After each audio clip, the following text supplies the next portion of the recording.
what does a football coach do in the middle of May?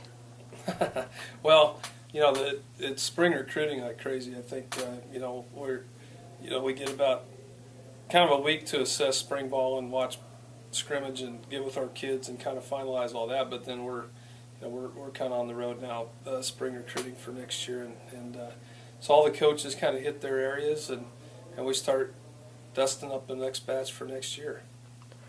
The guys are wrapping up finals and getting ready to, preparation for the summer, but you guys are going to stay busy. I noticed we've got some camps coming up in the next couple of weeks. First one is the youth camp. Yeah, youth camp's a fun one too. We start our camp season off with the little guys, and kindergarten through 8th graders, and our kindergarten going into 1st grade basically, and that's May 28th through the 30th at Bob Young Field, and our information's up on CoufFootball.com. They can go to the camp page there and get all the information, and then the 31st.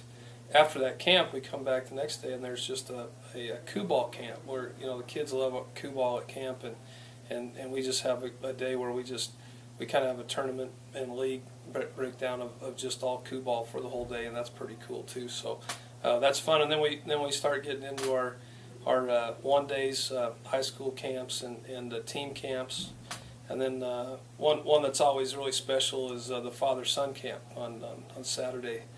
Saturday before Father's Day, where dads and sons and daughters come out to, so it's father-child camp, and it's pretty cool too. That's really grown into a great camp. A lot of fathers have a lot of fun with that as well with their kids.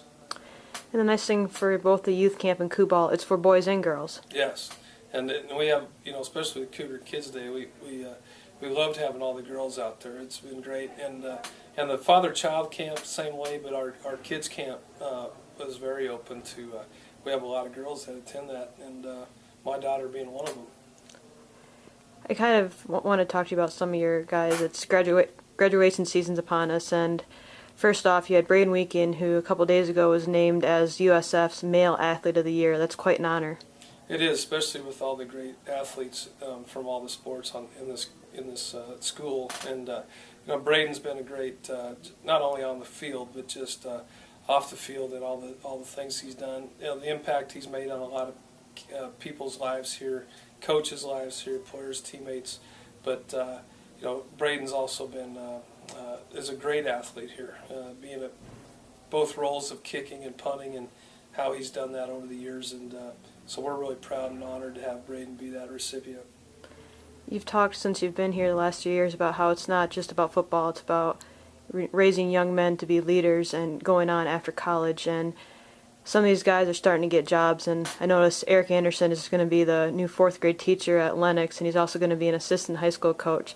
You've just got to be proud of these guys. Yeah, I got a chance to text back and forth with EA yesterday, and it was EA is one of our favorites. I mean, he's a guy that you miss all of our players, but we just he's one of those guys we just absolutely love to have come back, and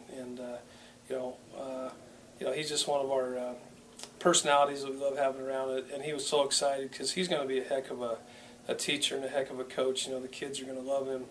He loves kids. He's going to do a great job. It's cool now that this time of the year to start seeing our seniors that are coming in and telling us about the leads they have into jobs and the jobs they are getting, and grad schools they're going into, and medical schools they're going into. It's just pretty cool because it is a little bit more than just on the field. It's taking this education and moving on, and so it's great when we see that kind of success after graduation happen so soon. You kept one of them on your staff. Noticed Christian Porter starting to get his coaching under his belt. Yeah, it's been fun. Porter just can't get away from us. It's and we're pretty blessed to have him because we love to have. We've had so much success with our players that have moved into graduate assistant roles here, and he's going to become he will be one of those future GAs for us. He's stepping in and kind of learning the coaching ropes, and then will kind of be a guy that replaces some of our guys that when they're done, and so it's great to have Christian here. Wants to be a coach, has started in on his masters, and you know he's got a great direction. I think anytime you want to get into college coaching, it's so important that you get your masters and go the GA route. He's headed the right direction. Question entirely unrelated to football. We've been talking about since this morning. We've determined that you hate Tootsie Rolls, and I'm curious, do you consider that the worst candy? I do, and I will eat them because they're there, but I don't understand the Tootsie Roll thing. I don't when you could create so much chocolate and combinations. I never knew how the Tootsie Roll thing really got off the ground, but it did, and they're out there in our office in a big pile, and I'll continue to eat them because they're there. But a little disappointed Pam brought in the Tootsie Rolls today. I was thinking more along the way of the little Milky Ways or the Snickers, but as long as other people are happy, that's fine. It's not all about me, but a little disappointed in the Tootsie Roll.